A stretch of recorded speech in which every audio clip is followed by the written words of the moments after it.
dua orang yang memenuhi syarat. Kalau itu merujuk pada Permendagri nomor 134 2018. Yang lainnya bahkan ada yang double SK lagi di tim ahli, ada SK yang lain. Nah ini apa ini? Maksudnya apa? Mau ngambil kesempatan karena PJ ini?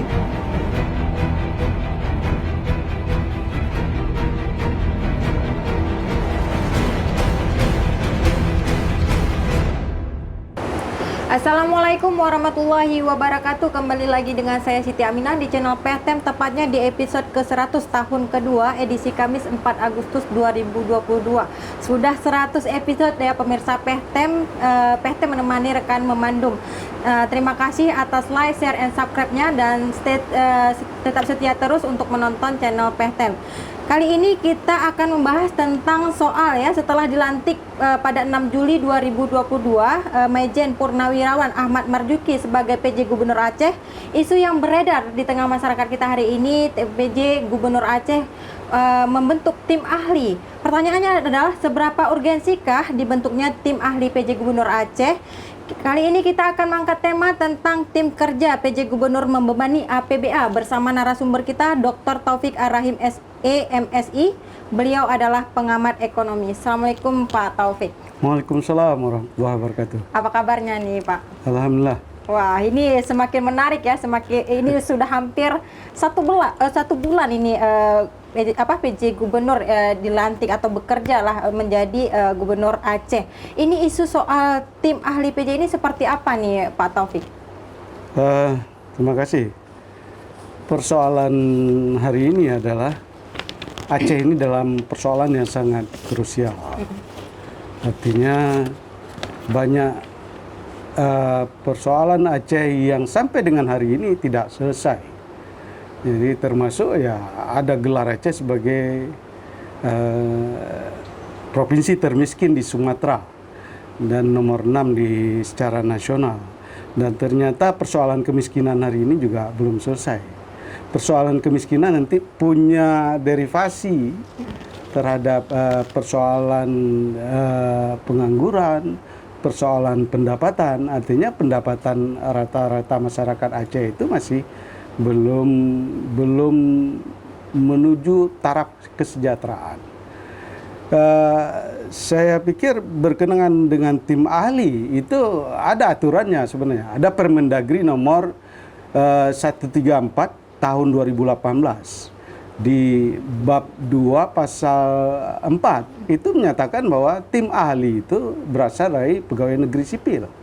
Itu secara regulasi ya Pak Taufik ya? Iya, artinya ini ya, apakah ada potensi untuk penyimpangan dan penyelewengan undang-undang ataupun peraturan? Ada.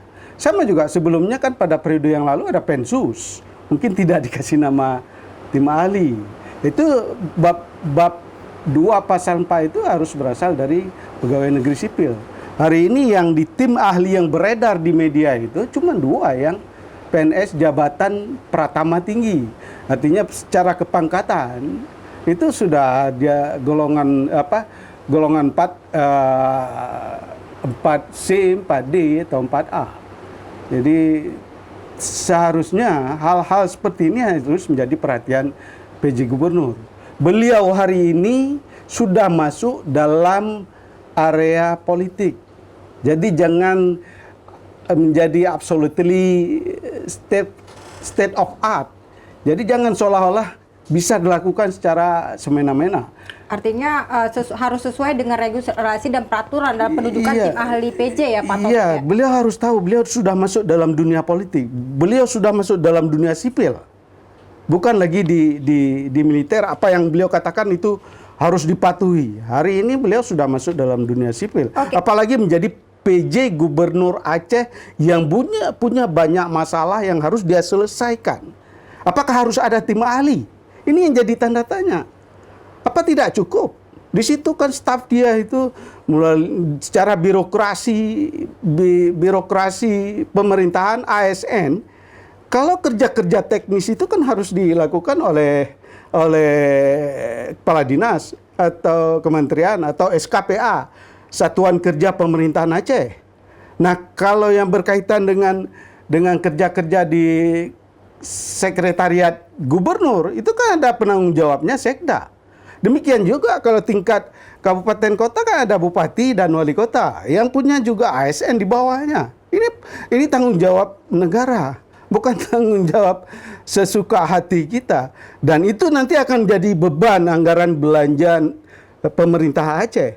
Kan bukan dikeluarkan uang sendiri, tidak. Nanti akan dibebankan kepada anggaran belanja daerah.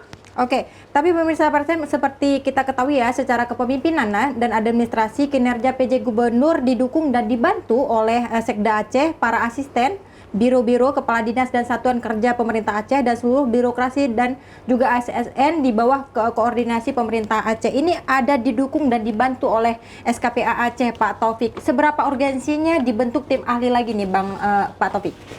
Saya pikir tim ahli itu untuk apa sebenarnya? Kalau perlu nasihat, beliau kan bisa panggil sebentar. Kalau sudah tim ahli berarti dengan SK. Jangan kita bentuk autokirokrasi yang baru, seolah-olah membantu berpikir kita. Memang betul diperlukan kinerja yang maksimal dalam rangka meningkatkan kesejahteraan rakyat. Hari ini persoalan Aceh umpamanya, ada persoalan kemiskinan yang sangat krusial. Ketidakadilan dan ketidakmerataan dalam kehidupan masyarakat, baik ekonomi, politik, sosial, budaya. Ini menjadi perhatian.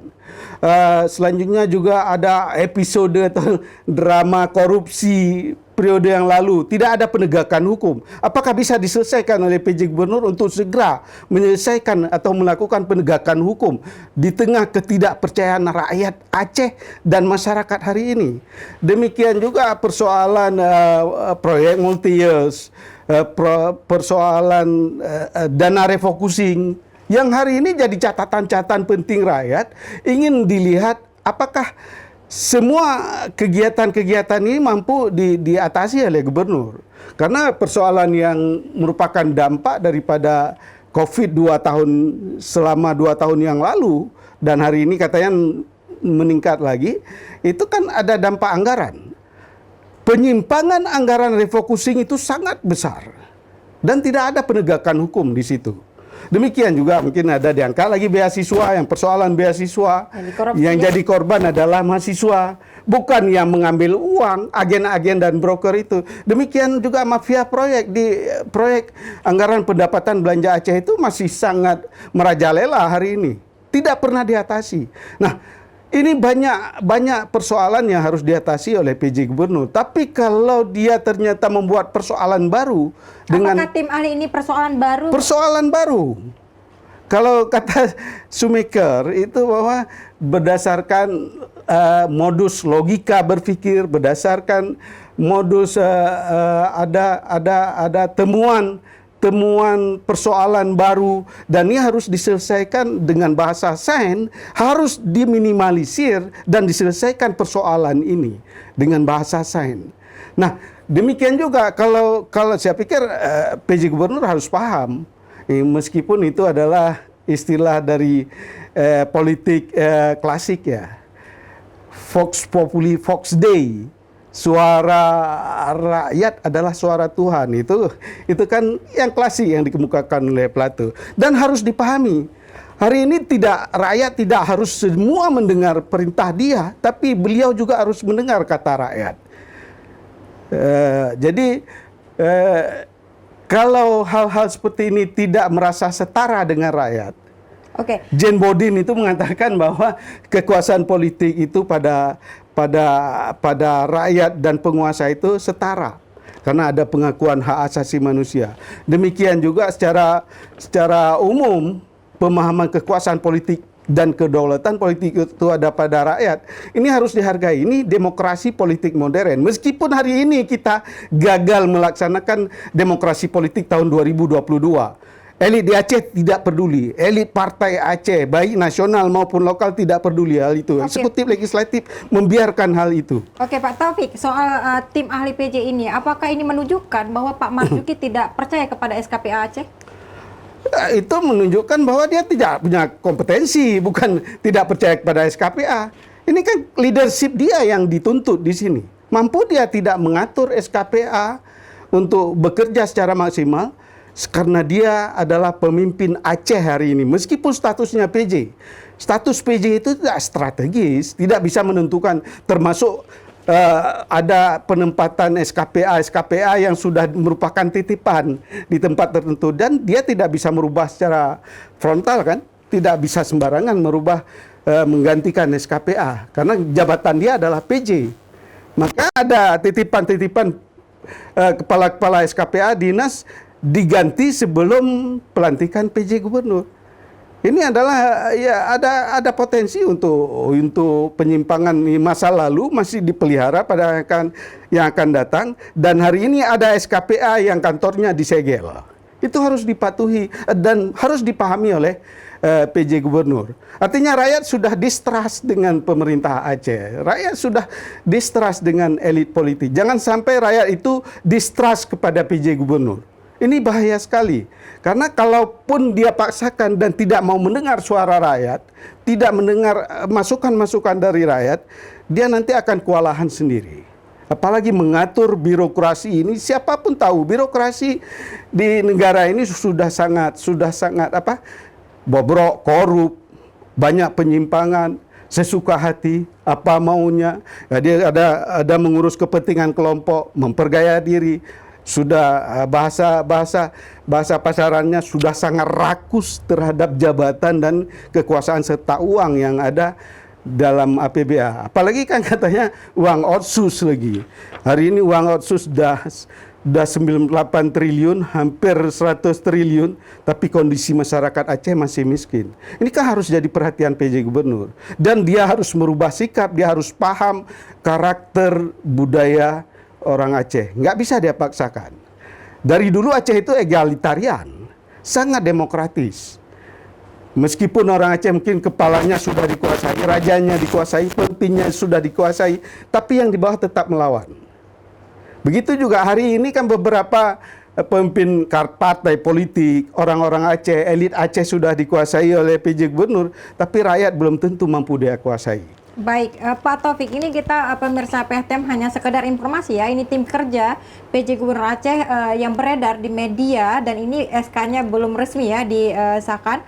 Itu ada mantan Rektor Unsia, Prof. Dr. Insinyur Samsul Rizal, kemudian ada mantan Ketua Prodi Magister Manajemen Unsia, ada Prof. Muklis Yunus, ada Dewan BPKS Pak Mawardi Ismail, mantan Jubir Pemerintah Aceh Muhammad MTA, pemilik tabloid Modus Aceh Pak Muhammad Saleh, Kepala Perwakilan BPKS Banda Aceh Lukman AG, kemudian ada pegiat ekonomi mikro ada Pak Sardini M. Syarif alias Tengku Jamaika, dan notaris pejabat pembuat akta tanah Pak Sukri Rahmat, dan satu keterwakilan perempuan yang dari milenial yang tidak saya sebutkan namanya.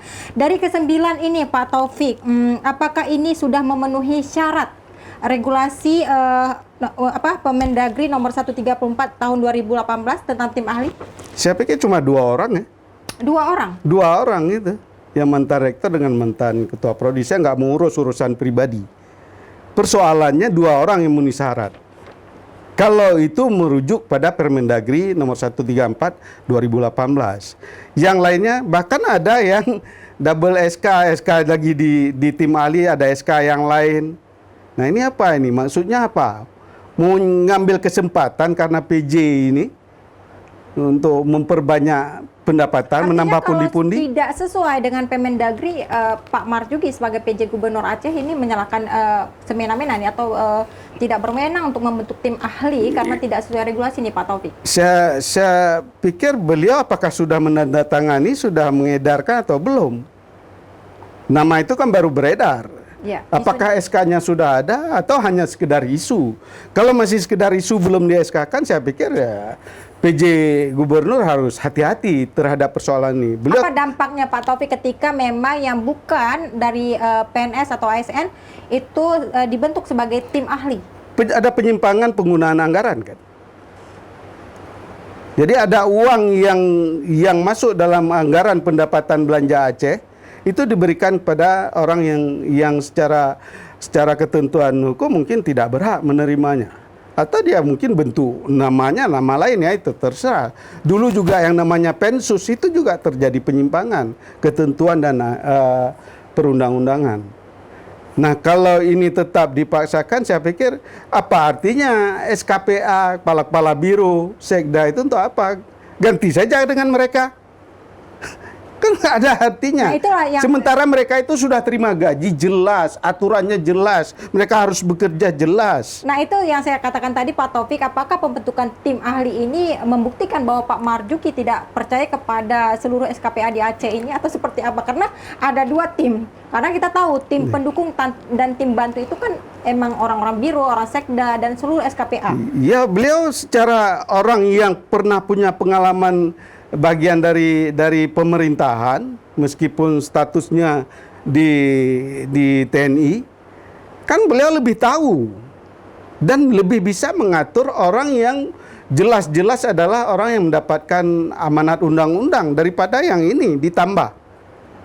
Itu kan mereka menerima amanat undang-undang sebagai ASN, sebagai aparatur sipil negara, sebagai pegawai negeri sipil, sebagai orang yang di-SK-kan dengan sah menurut undang-undang di negara ini. Saya pikir beliau harus percaya dengan mereka. Mereka juga umumnya sudah punya pengalaman kerja lebih 20 tahun kan. Mereka sudah sangat paham tentang kinerja di pemerintahan. Jadi jangan kita tambah persoalan baru. Kalau begitu menunjukkan bahwa beliau yang tidak punya kompetensi untuk mengatur mereka. Nah, ini kan jadi tanda tanya besar. Apa benar beliau tidak punya kompetensi sementara beliau adalah jenderal bintang 2 yang katanya sudah pensiun? Ini kan jadi dilematis di tengah kehidupan pemerintahan Aceh yang menghendaki percepatan pembangunan, pertumbuhan ekonomi, keadilan, pemerataan, dan pengentasan kemiskinan, mengatasi persoalan pengangguran, mengatasi duafa, dan lain-lain sebagainya. Banyak lagi. Juga dampak COVID kepada usaha kecil dan menengah, sektor informal, sektor basic, pertanian, peternakan, perkebunan, perikanan, dan lain-lain sebagainya. Hari ini juga belum tumbuh secara baik. Karena mereka hari ini, coba dengar di pasaran. Jadi saya hampir setiap hari duduk dengan mereka. Nyoh hana penglom, hana menumpuk 20 ribu. Itu harus didengar sampai ke situ. Nah, apakah tim ahli ini sampai ke situ? Jangan-jangan tim ahli ini juga elitis, main di atas kan? Ceritanya nanti cerita meyakinkan PJ Gubernur ini yang harus dilakukan. Kalau hanya sekedar pembisik dibayar mahal, saya pikir rugi saja. Sekedar pembisik kan. Ini kan 9 orang ini sekedar pembisik kan. Atau saya dengar kemarin dulu pun beberapa hari yang lalu itu ada tim ahli dah bertindak sebagai juru bicara. Juru bicara PJ Gubernur. Dulu juga ada diangkat juru bicara. Untuk apa juga humas di kantor gubernur? Tugas mereka kan itu, menyampaikan informasi-informasi penting yang berkaitan dengan kinerja pemerintahan Aceh itu ada di humas. Nah, ini kan sudah overlapping ya. Kalau perhitungan anggarannya mereka dibayar gaji lagi sudah double counting. Double counting, dan itu termasuk kepada membebani APBA yang... Iya, itu yang jadi masalah. Apa jaminannya kalau mereka ada di situ bisa meningkatkan pendapatan masyarakat Aceh? Mungkin Pak Marzuki ingin mengenal Aceh lebih dekat melalui tim Beliau kan ahli. pernah menjadi Pangdam Aceh, Pangdam Iskandar Muda. Kalau mengenal Aceh ngapain untuk dapat jabatan? Beliau kan pertaruhkan hari ini. Jabatan dia di Mabes, jabatan dia di Jakarta, dia pertaruhkan untuk menjadi PJ Gubernur Aceh. Hari ini dipertaruhkan itu. Nah, rakyat mau, apakah beliau bisa menoreh tinta emas terhadap pemerintahan Aceh yang 30 bulan, hari ini belum 1 bulan, 1 bulan ya, ke depan, jadi tinggal 29 bulan ke depan atau setara dengan 2 tahun setengah. Bisa tidak menorehkan tinta emas selama beliau menjadi PJ Gubernur Aceh? Ya, selama ini semua sudah tintanya sudah bukan tinta emas. Nah, beliau kalau salah mengambil kebijakan terhadap kinerja beliau di pemerintahan Aceh, maka akan diingat oleh anak cucu di Aceh ini sampai berapa puluh tahun ke Karena depan. ini pertama ya Pak Taufik, Iya. kalau misalnya PJ Gubernur Aceh itu dari militer ya? Ya, dulu juga pernah. Pernah? Pernah ada. Pada masa tenggang itu 6 bulan itu ada juga PJ Gubernur bukan orang Aceh, juga dari militer. Jadi pernah ada. Itu juga amburadul kan dalam pengambilan kebijakan anggaran belanja publik dan dikritik. Beliau ya sempat kewalahan menghadapi kritikan itu. Ini juga hari ini sudah masuk bulan Agustus, APBAP juga belum disahkan. Seharusnya APBAP sudah disahkan bulan Juni, paling lambat bulan Juli. Ini sudah Agustus. Anggaran pendapatan belanja Aceh perubahan. Ini kan sudah jalan. Ini Agustus. Apakah cukup dengan beliau mengelola acara-acara seremonial, pelantikan bupati, wali kota, itu saja? Pak Ini Taufik, kan apa nggak sih paling urgensi ini, tugas dan wewenang PJ Gubernur Aceh? Tugas wewenang yang paling urgen, saya pikir beliau harus mampu mengatasi persoalan kemiskinan Aceh, pertumbuhan ekonomi Aceh, percepatan pembangunan Aceh, keadilan dan pemerataan kehidupan masyarakat Aceh. Termasuk yang paling prinsipil kan beliau dititipkan ke Aceh itu untuk kepentingan pemilu 2024. Jadi ini kepentingan pusat. Jadi ada kepentingan pusat kepada beliau ditetapkan sebagai PJ Gubernur Aceh, dan ada persoalan yang sangat krusial dari berapa yang sudah kita list tadi berkenaan dengan kehidupan rakyat Aceh, itu juga harus beliau atasi. Apa beliau mampu? Apakah juga mengharapkan bisikan dari tim ahli ini? Saya juga nggak habis pikir. Kalau hal-hal seperti itu masih berkembang di iklim demokrasi, di tuntutan seorang PJ Gubernur adalah orang yang punya kompetensi tinggi. Kalau pemerintah pusat tidak mungkin memberikan beliau ke Aceh kalau beliau tidak punya kompetensi tinggi, dan itu harus beliau yakini. Dia punya kemampuan sudah itu. memenuhi syarat dan punya kemampuan untuk membenah Aceh lebih baik, Pak Taufik ya. Terserah kalau ada order itu, political order itu terserah, kita nggak mau tahu. Pesanan beliau harus ke Aceh, ya, itu bukan urusan kita. Yang hari ini beliau dituntut untuk memberikan kerja-kerja nyata terhadap perubahan yang diperlukan ke tapi Aceh. tampak nih Pak Taufik, karena bahasan masyarakat banyak di warung kopi tentang siapa sih sebenarnya tim PJ yang dibentuk, tim ahli PJ yang dibentuk seperti itu, dan ini sesuai regulasi nomor 100 Permendagri nomor 134 tahun 2018, Anda menyebutkan hanya 2 orang yang memenuhi syarat. Iya. Berarti selain itu lobby-lobilitas nih Pak Taufik. Atau mereka punya trik-trik hukum yang lainnya dia manfaatkan, mereka ini berhak semua. Saya juga nggak paham. Karena saya bukan sarjana hukum, tidak paham tentang hukum. Tapi tim ahli itu bisa dibentuk kan? Artinya bisa, boleh. Dengan Tapi cara dan tidak ketentuan berlaku. Saya pikir pernah ada diskusi tentang itu, tidak lebih dari 4-5 orang. Tidak lebih dari Dan 4-5 itu harus berasal dari ASN yang jabatan pratama tinggi. Jadi pangkatnya sudah lebih tinggi dan memang berhak mendapatkan nasihat ataupun advice untuk kinerja pembangunan atau kinerja pemerintahan agar lebih baik dan stabil. Tapi kalau misalnya dari hal kewajaran ini, setelah isu ini beredar, itu SK-nya kira-kira kapan munculnya ke publik? Wallahu alam, itu kan hak PJ Gubernur. Hak PJ Gubernur. Hak Artinya PJ bisa Gubernur. disampaikan ke publik atau bisa tidak disampaikan? Harus juga? disampaikan. Iklim demokrasi politik dan hak itu kan kepentingan publik. Kepentingan publik itu harus transparan. Masyarakat berhak tahu siapa saja tim ahlinya. Meskipun yang 9 yang saya sebutkan tadi pemirsa PTM belum jelas secara SK-nya benar atau tidak, tetapi ini isu yang beredar di media ya, pemirsa PTM. Baik Pak Taufik, untuk closing statement nih, apa yang ingin Anda sampaikan mungkin terkhusus kepada PJ Gubernur terkait tentang tim ahli ini seperti apa? Silakan Pak Taufik. Saya pikir PJ Gubernur harus yakin dia punya kompetensi kepemimpinan, leadership yang dititipkan ke Aceh untuk memperbaiki Aceh. Jadi kalau dia punya kompetensi tinggi, punya kemampuan tinggi dan leadership yang tinggi, dia saya pikir bisa memimpin seluruh aparat yang ada di bawahnya, jajaran yang ada di bawahnya, baik ASN, birokrasi, SKPA, biro maupun sekda, dia mampu mengendalikan itu. Dan yang harus dia pahami bahwa dia datang dan dititipkan jadi PJ Gubernur Aceh untuk kepentingan rakyat Aceh. Meskipun kepentingan pemerintah pusat itu ya nggak bisa dinafikan, karena ada PJ Gubernur di Aceh ini juga karena kepentingan politik pusat, politik yang terpusat dan hanya kepentingan pusat sehingga ada PJ Gubernur. Seharusnya Aceh tidak ada PJ Gubernur kalau patuh dengan aturan ketentuan UU PA. Hari ini kita tidak bicara lagi UU PA karena Sudah tenggelam.